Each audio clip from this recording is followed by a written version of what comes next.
Ito po ang ating looping squeeze 3. Good for newborn to 3 years old. It depends pa rin po yan sa laki timbang ng baby po ninyo kung kakayanin po siya ng 4 to 5 years old. Especially kapag medyo petit ang inyong baby. Ayan. Already washed na po ito and ready to use. May kasama na po siyang bag. Ayan.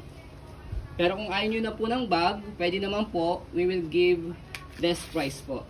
Ayan. So, ayan po yung model baby po namin, turning 3 years old, 11 to 12 kg sa December. Okay? So again, already washed na po ito and ready to use na. So ito po yung details po niya one by one. All black po ito, wala po siyang faded, wala po siyang discoloration. Ayan. So unahin natin yung kanyang canopy. Ayan. So meron siyang zipper dito sa side. So ditanggal po itong canopy niya para kung sakali po na pwede nyo po siyang palitan, may nabibili po siyang tinatawag na collar pack. Ayan. Ang kasama sa collar pack, ang canopy, ang harness pad, pati po yung kanyang front handle. Okay? So, okay na baby. Thank you. So, sa pagtanggal po ng baby po ninyo, press nyo lang po ito sa front handle para matanggal. And then, alis si baby. Okay? Sige, sit down ka muna dyan. So, kompleto po siya sa kanyang harness pad. Belt lock, wala po siyang putol. Ayan. Gagamitin nyo na lang po ito. Ayan. And then, yung kanyang leg rest, adjustable po siya pag nakaupo. Ayan, pag nakaupo, pag nakahiga, adjust nyo po siyang ganyan. And then, higa natin. Oh, wait lang. Mamaya mo na stop. Ayan, para mas mahaba po siya. Front handle, ayan. So, meron siyang zipper dito para at least pag tinanggal po ninyo at iwawash po ninyo, madali lang po siya tanggalin. Okay? So, sa pag-combine po nito, ayan, wala kayong ibang i-press kundi pagdugtungin nyo lang po siya. Okay? Next natin sa kanyang footrest, tapakan ng paa. And then yung kanyang gulong sa harapan. As you can see, hindi siya pod-pod. Ayan. At easy to maneuver po siya, nag-swivel.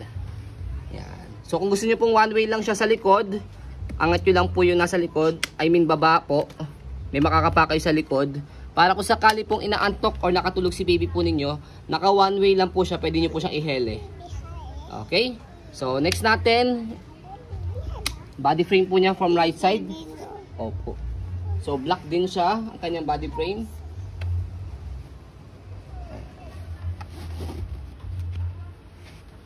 So, yung kanyang gulong, hindi rin siya pudpod. Yan. And then, sa likuran, yung kanyang basket, unahin natin yung kanyang basket. Ayan. And then, yung kabilang side ng gulong, stopper. Ayan. Naka-red, naka-stop, angat lang po para mag-go. So, etong steel na to, angat nyo lang po ito. Ayan. So, para matanggal nyo po yung kanyang gulong, para at least kung sakaling katulad nyo, may konting buhok lang dito, pwede nyo po siya matanggal. Hindi po kayo mahirapang gamitin pagka napuno na po siya ng buhok. Tapos, angat lang po and then salpak. Ayan. Yan. Okay? So next natin sa sa pag-adjust po sa paghiga po niya, press lang po itong dalawa. Ayan. And then sa pag-upo, hatakin lang po itong dalawa. So try natin. Ayan. And then may pakot siya rito. Ayan. Pwede kayo maglagay ng wipes dito. Ayan. And then next, hatakin niyo po ito. Pagka iupo po ninyo. Ayan. So next natin, kabilang side ng body frame. Yeah.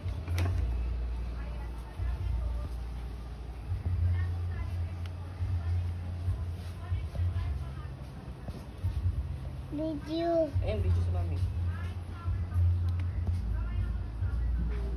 And next natin, sa kanyang handle. Ayan. So, sa kanyang handle, meron lang po siyang minor issue dito. Meron lang siyang tear. Pero, not affected for the performance. Pwede po yan lagyan ng 2 pieces bag hook. Ayan. Okay? So, stroll muna natin bago natin siya i-fold. May nagbayad na. To make it sure na wala po siyang issue pagka ginamit. Ayan. So by the way, si Looping Squeeze 3 is cabin approved po siya. And then luggage type po. So kahit hindi niyo na po siya i-hand carry o shoulder carry, pwede niyo siyang itulak lang. Kaya very comfortable pang travel po itong Looping Squeeze. So okay.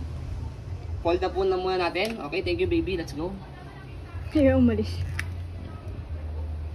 Yan. Sitan ko muna dyan.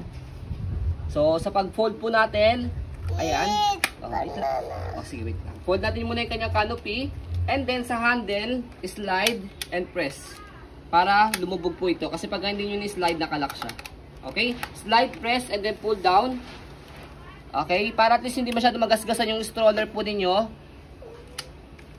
Hawak sa front handle and then compress. Ayan. So, meron siyang lock dito sa gilid. So, pwede siyang hand carry, katulad ng sinabi ko kanina. Pwede rin po siyang luggage type. So, angat nyo po itong leg rest niya. And then, ayan. Angat nyo po itong kanyang pinaka pang luggage. So, pwede itulak sa kabila dahil meron siyang gulong dito na maliit. Ayan. And then, pwede sa kabila naman. Yung gulong niya mismo malaki. So, kahit hawak nyo si baby, hindi kayo mahihirapang itulak yung stroller. Ayan. And then, next, sa pag-open sa kanya, balik lang po muna natin itong kanyang pang luggage type. Tanggalin lang po. Pwede nyo pong semi-recline lang ganyan. Tapos tanggalin nyo yung lock sa gilid. Tapos bukan nyo lang. Ayan. So, ganun lang siya kadali. Indication na nakalock na siya, naka-color green. Kapag naka-color red, ibig sabihin, hindi siya naka-lock. Okay? And then, next natin, pakita muna natin yung kanyang bag bago tayo matapos sa pag-video. Ayan. Already washed na rin po ito. Ayan. So, normal po na magkaroon siya ng stain. Dahil, syempre, cover po yan ng stroller. Ayan. And then, meron siyang maliit na tear dito. Maliit lang siya, pwede tayuan. So, ayun lang po. As you can see, very details po kami sa pong pag-video. Kasi amin siya policy, no refund, no exchange. What you see is what you get. So, paunahan na lang po dito sa mga nagpahanap po sa amin. Kung sino po yung una pong makikipag-deal at makapag-bite po. Siya po yung ibibigay po namin yung looping Swiss tray. So, yun po, maraming salamat. Have a nice day and God bless po.